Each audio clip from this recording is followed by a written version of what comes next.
आज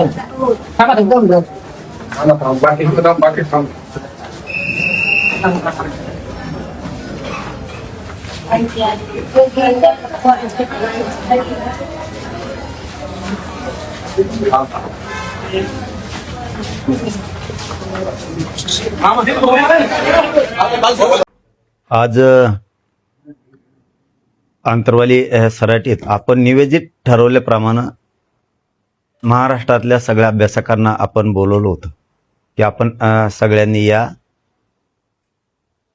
आपण चर्चा करूयात आरक्षणाच्या संदर्भात, JRच्या संदर्भात. यासाठी आजारी असताना सुद्धा मी तात्पुरता आता डिस्चार्ज घेतोय, पुन्हा वापस येणार आहे. कारण अंगात ताप ते असल्यामुळं, अंग खूप दुखत असल्यामुळं, पण समाजहित आणि समाजाचे लेकरं बाळ माझ्यासाठी मोठे असल्यामुळं मी तात्पुरता डिस्चार्ज घेऊन त्यांच्याशी चर्चा करायला जातोय. आता चर्चा होईल आणि पुढच्याही मराठवाड्यातल्या दौऱ्याच्या संदर्भात सुद्धा बहुतेक तयारी चालली सगळी.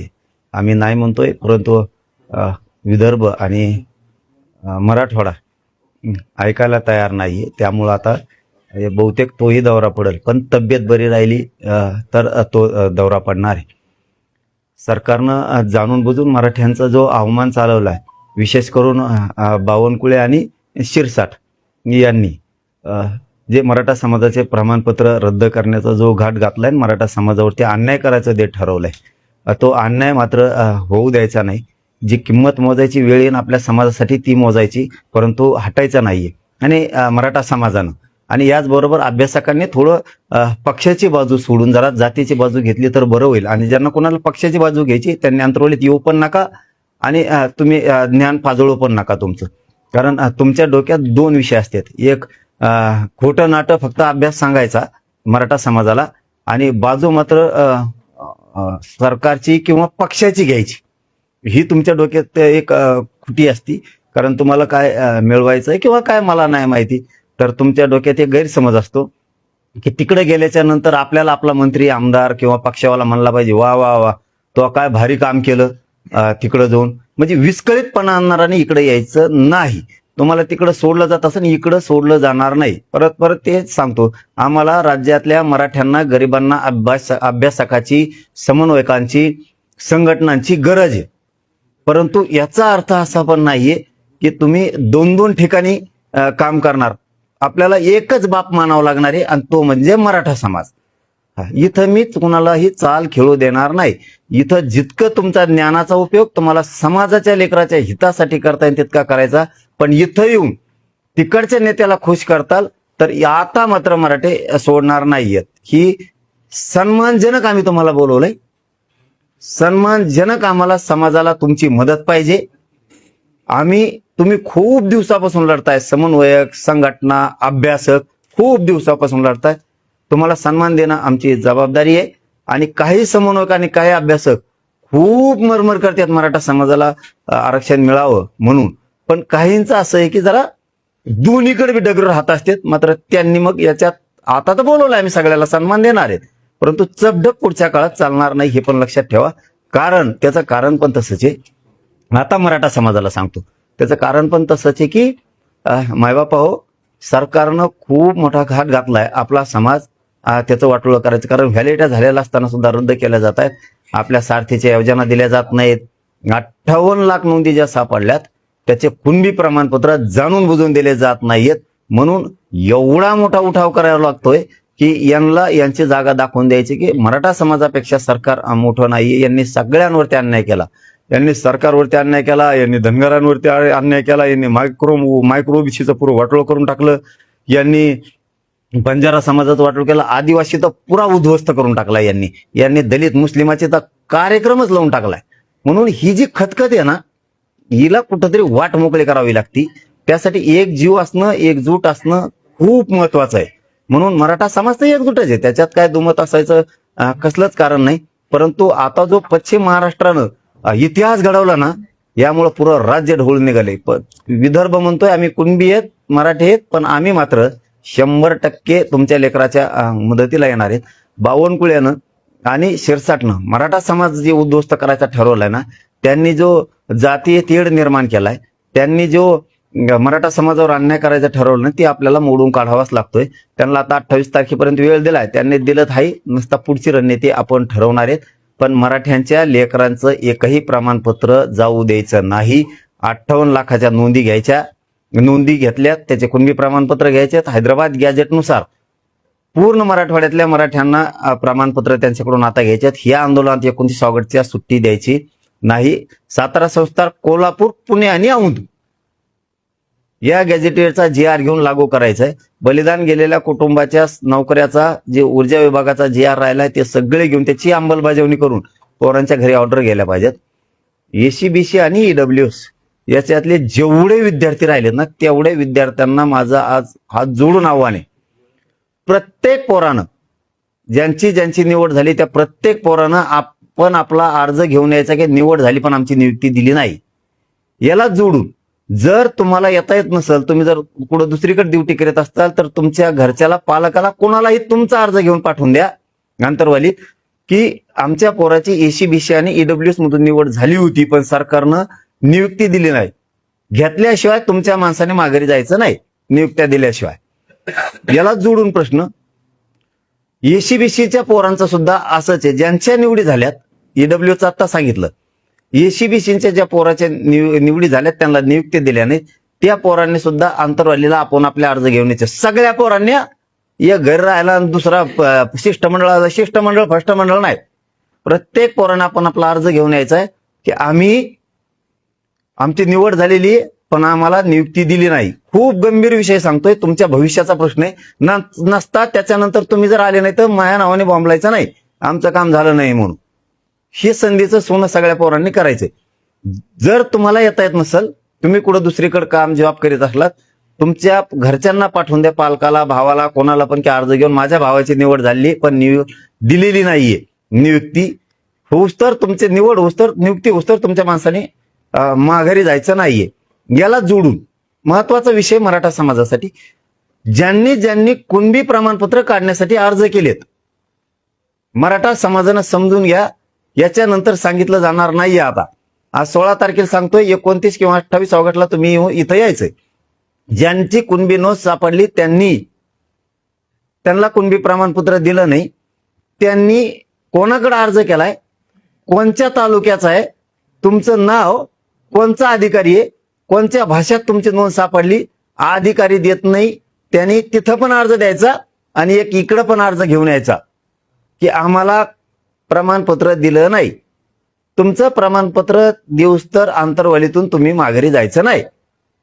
दुसरं, ज्यांचे प्रमाणपत्र निघालेत पण त्यांनी व्हॅलिडिटीला अर्ज केलाय, व्हॅलिडिटी अधिकारी महाराष्ट्रासाठी सांगतोय, मग त्याच्यात विदर्भ पण आला. नंबर 1ला विदर्भाच्या नोंदी निघाल्यात, नंबर 2ला पश्चिम महाराष्ट्रात निघाल्या. म्हणून गाफील कुणी राहू नका. आता आमचा नंबर लय लांब आहे. ज्यांनी व्हॅलिडिटीसाठी अर्ज केलाय पण जाणून बुजून अधिकाऱ्यांना व्हॅलिडिटी दिल्या नाहीत, प्रमाणपत्र दिलेलं असून तो कोण अधिकारी आहे, कोणत्या तालुक्यातला आहे, तुमचं नाव काय आहे, तुमची नोंद कशात सापडली, प्रमाणपत्राचे झेरॉक्स त्या अर्जाला जोडा. व्हॅलिडिटीला एक अर्ज त्यांच्याकडे करा आणि एक कागदावर लिहून इकडे अर्ज घेऊन या. तुमची व्हॅलिडिटी होऊस तर तुम्ही माघारी जायचं, आंतरवालीतून अजिबात नाही.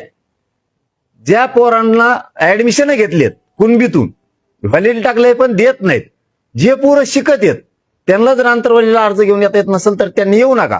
तुमच्या भावाला किंवा वडिलांना कुणालाही पाठवा आंतरवाली आणि त्यांनी सांगा की आमचा मुलगा किंवा आमच्या भावानं कुणबीतून ऍडमिशन केलंय पण व्हॅलिडिटी देत नाहीयेत, पण पोराला शिकत आहे म्हणून त्याला येता आलं नाही तर मी आलोय, तसं तुम्ही या आणि तुमचं काम होस तर एकानं पण माघारी जायचं नाही.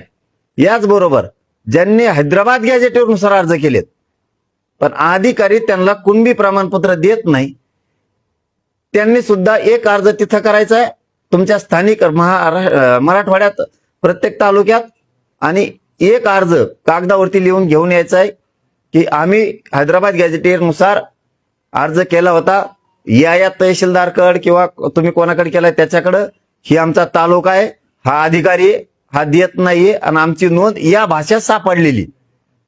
हे सगळं यावेळेस घेऊन यायचं, कोणीही मागं राहायचं नाही.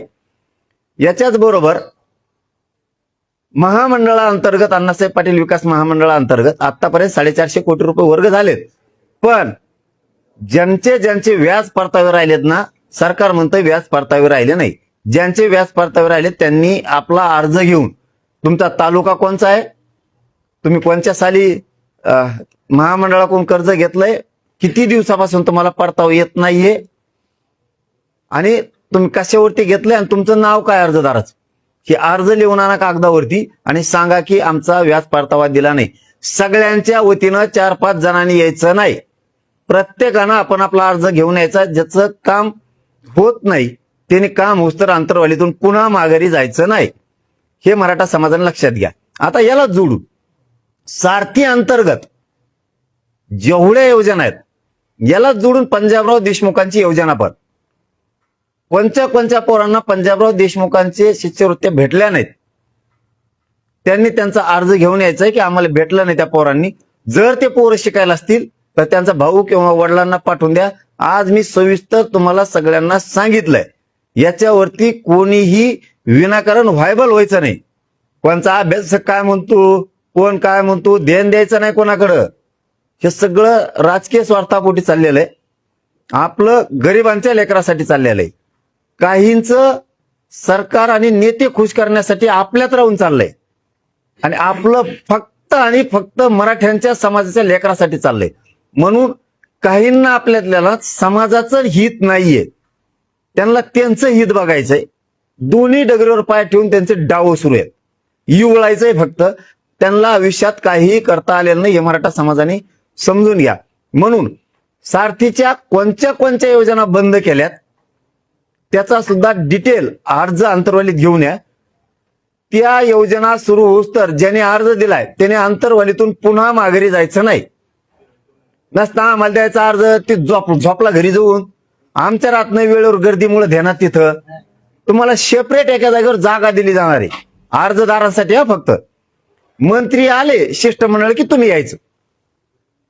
अभ्यासकांना सुद्धा एक जागा दिली जाणार आहे, त्यांनी सुद्धा त्याच जागेवरती राहायचं. मंत्री आलं की यायचं, मंत्री गेलं की तिकडे जायचं. मीडियात बॉम्बलायचं नाही. इथं ती शाळा जमत नाही.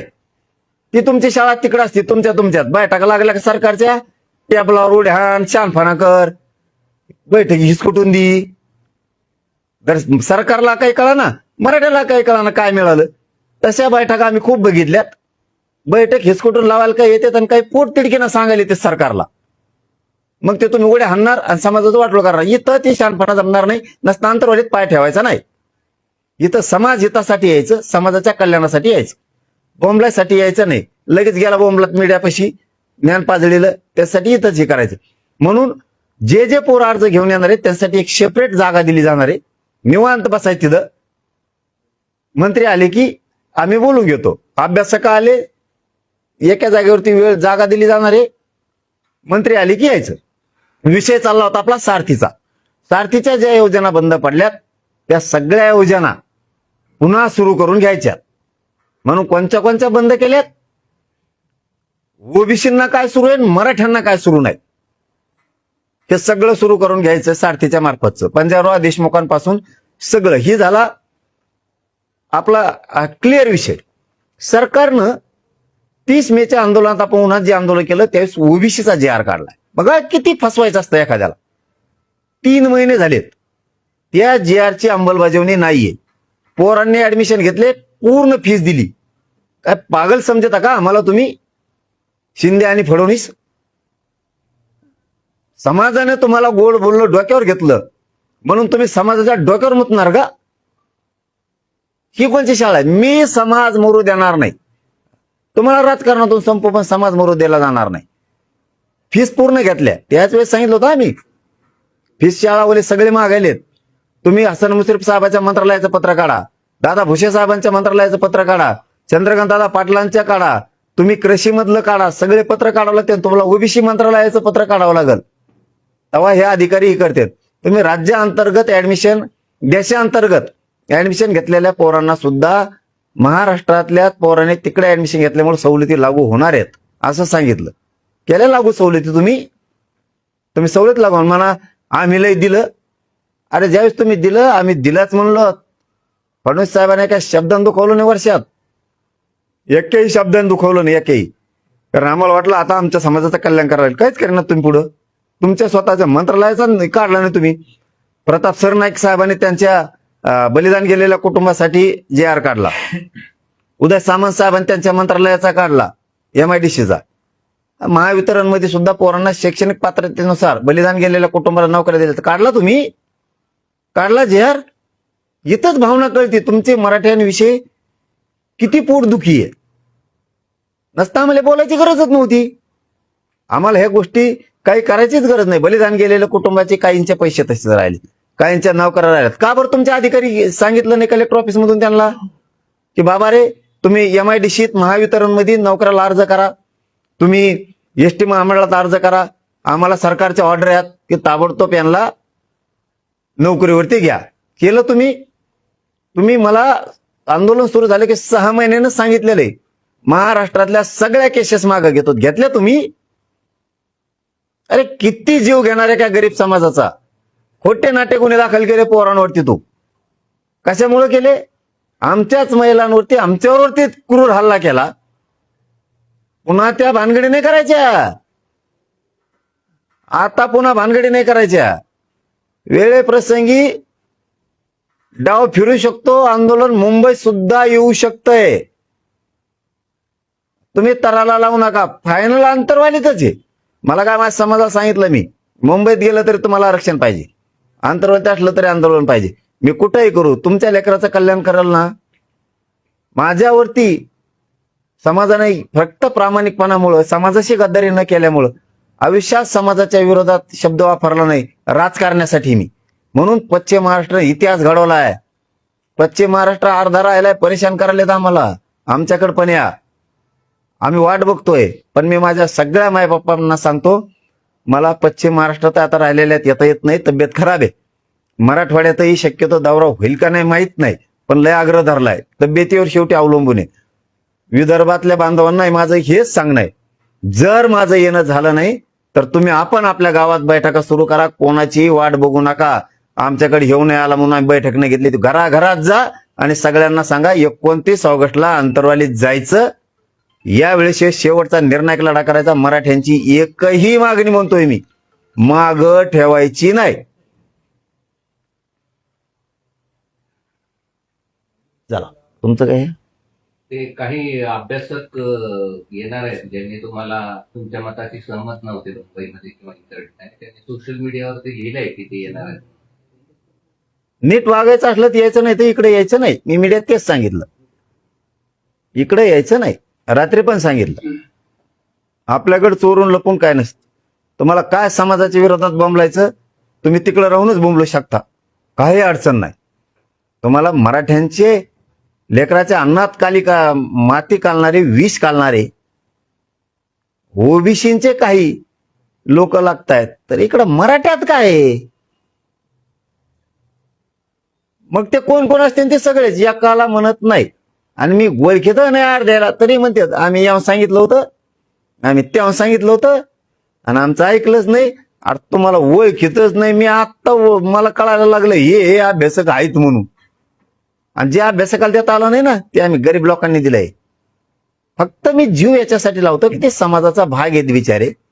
काही संघटना, काही अभ्यासक, काही समन्वयक जीवाचं रान केलं या बिचाऱ्यांनी की समाजाला मिळावं म्हणून. सरकारनं त्यांचं कधीच ऐकलं नाही.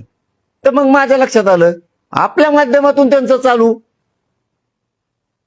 किती प्रामाणिकपणा पाहिजे याच्याशिवाय, किती प्रामाणिकपणा पाहिजे याच्यापेक्षा आणखी.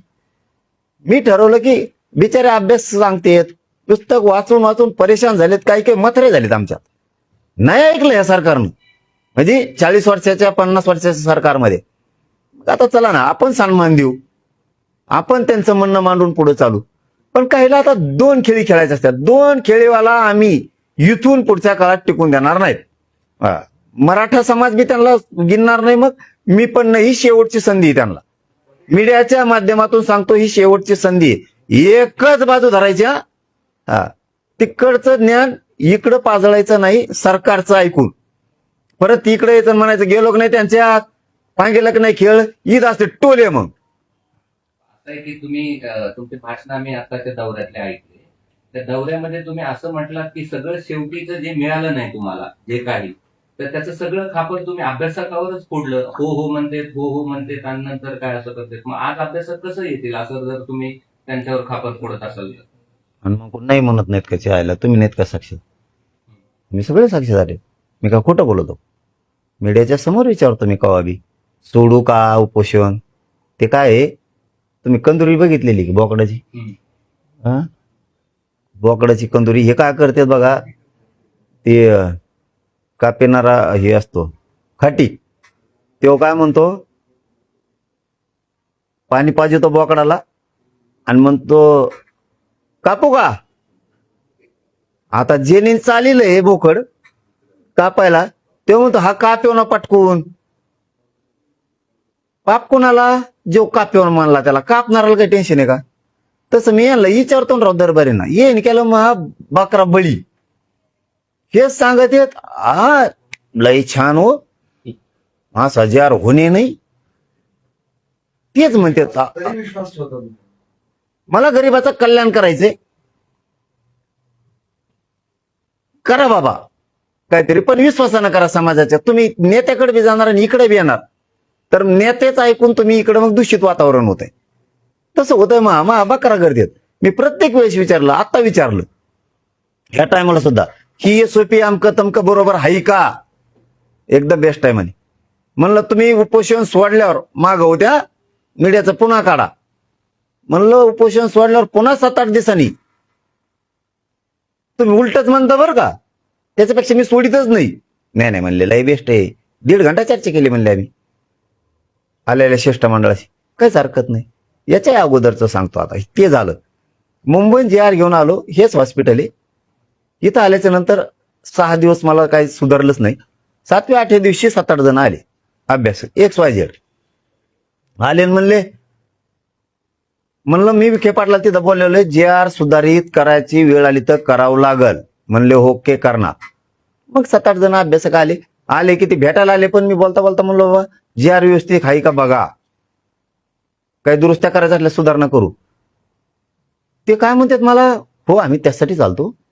आता काय करायचं, आमच्याकडे एक मोठा सनदी अधिकारी, मोठा, आणि त्यांनी जे आर पण काढलेले मंत्रालयात याच्या अगोदर, आणि विभाग आयुक्त पण होते.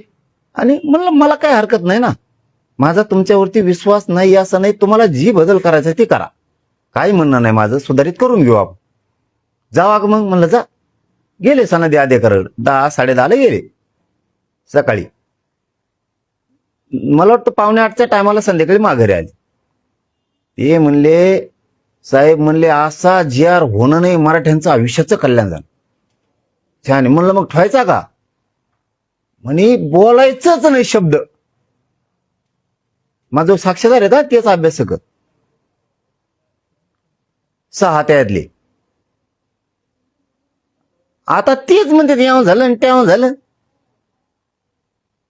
सनदी अधिकारी तुमचाच. इथं आल्यावर मला नाव सांगितलं, जोच तर नाही सांगितलं. प्रश्न तोच आहे ना की तुम्ही सगळ्या अभ्यासकांना बोलवता आणि परत त्यांच्यावरच खापर फोडवता. येता यायला. का? तुम्ही तसंच म्हणता बा. अभ्यासक येत मी का? फोडितो आणि का? त्याला दुसरा जोडून प्रश्न असा आहे की आता आलेले अभ्यासक वेगळे असते, तर सोडायच्या वेळेला आलेले अभ्यासक वेगळे असते.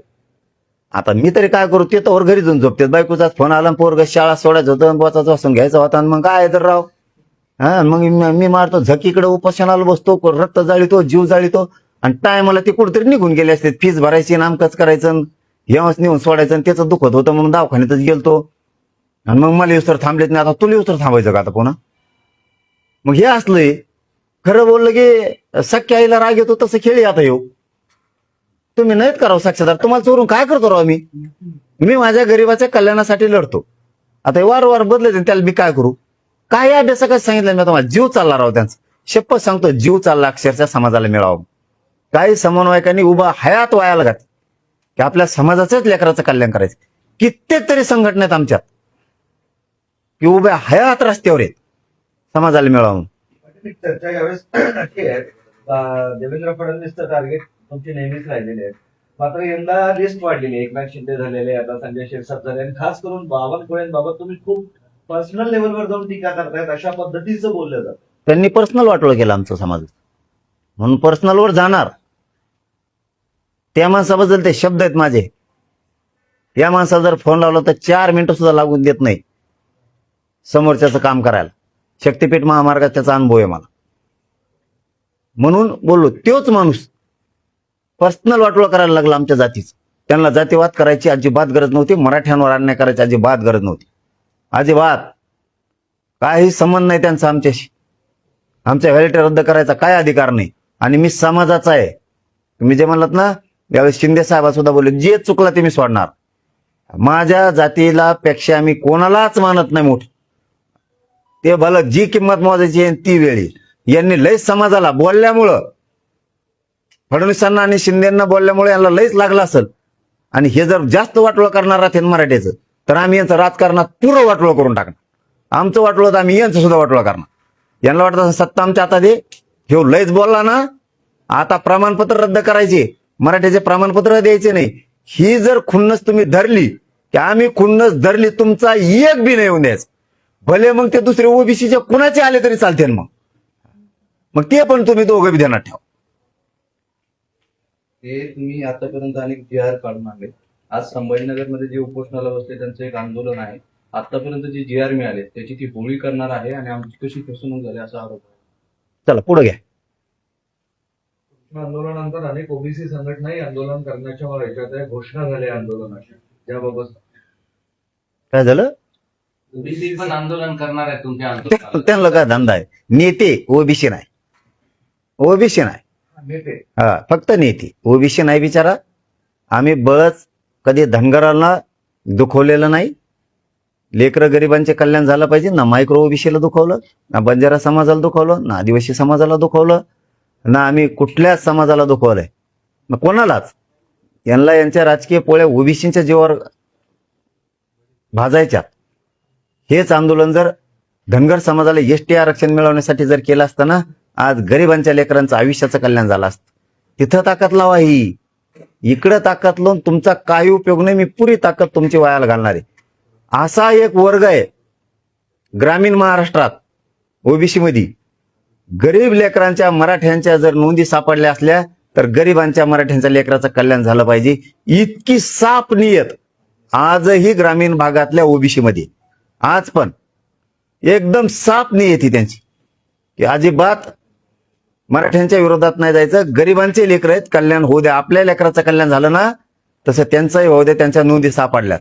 मुद्दाम मोगम इकत भांडण घ्यायचं नाही, मराठ्यांना विरोध करायचा नाही. इतका स्वच्छ आणि प्रामाणिक आजही गावखेड्यात ग्रामीण महाराष्ट्रात ओबीसी समाज आहे. आजही आम्ही दोघं एकमेकात हसतोय खेळतोय. हे सत्य आहे. आता काय नेते आणि ते बी काय ओबीसीत नाही, ठराविक जातीचे आहेत. लाभार्थी टोळीचा ऐकून पडळीचा करणारे. ओबीसीत राहायचं की नाही ठरवलं पाहिजे. उगाच कागदपत्राच्या आधारे जागा बळकवण्याचा प्रयत्न होतो. बैठक बोलली पुढची रणनीती ठरवली. ते तर काय नुसतं बायटकाच कवर घेतोय का, सगळं वासुदेव करून ठेवला काँग्रेसचं त्यांनी. आयले हे जर लोक नसते त्या काँग्रेसमध्ये, ते काँग्रेस महाराष्ट्रात राहिलेत नसतं कारण बेसरमच झालं असतं काँग्रेसचं. ते थोरात घराणं आहे, ते तिकडचं कदम घराणं आहे, मला वाटतं चव्हाण घराणं आहे, तिकडचं इकडं देशमुख घराणं आहे. हे घराणे आहेत म्हणून तरी बरं आहे. पटोले घराणं आहे. हे तर कार्यक्रमच वाजवला असते द्या दुपारात. काँग्रेसचं ठुलं नसतं. याला हे नेमकं ओबीसीचं आहे का काँग्रेसचं याचाच मेळ लागा नाही. कोणती तरी एक बाजू धर कोणती तरी.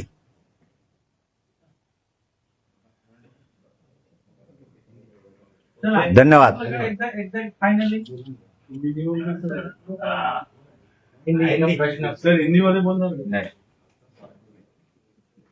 पण दिल्लीला गेल्यापासून मी हिंदी शिकायला लागलो, हे खरं सांगतो. मला थोडस नाही ना, आज नाही, 29ला सुरू करतो. 29ला सुरू करतो. हा 29ला. पण मी जे खरं आहे ते सांगितलं. दिल्लीला गेल्यावर तेव्हापासून थोडी हिंदीला मी एक जणाचं घेऊ मार्ग करून मी काही मिळून हिंदी मी धोरणात आणली. नको हिंदी धोरणात आणली, पण 29ला सुरू करतो. चांगले अरे थोडे पाठ करून राहिले, आणखी पाचका व्हायचा पुन्हा. पण जे खरं आहे ते बोललो का नाही. दिल्लीला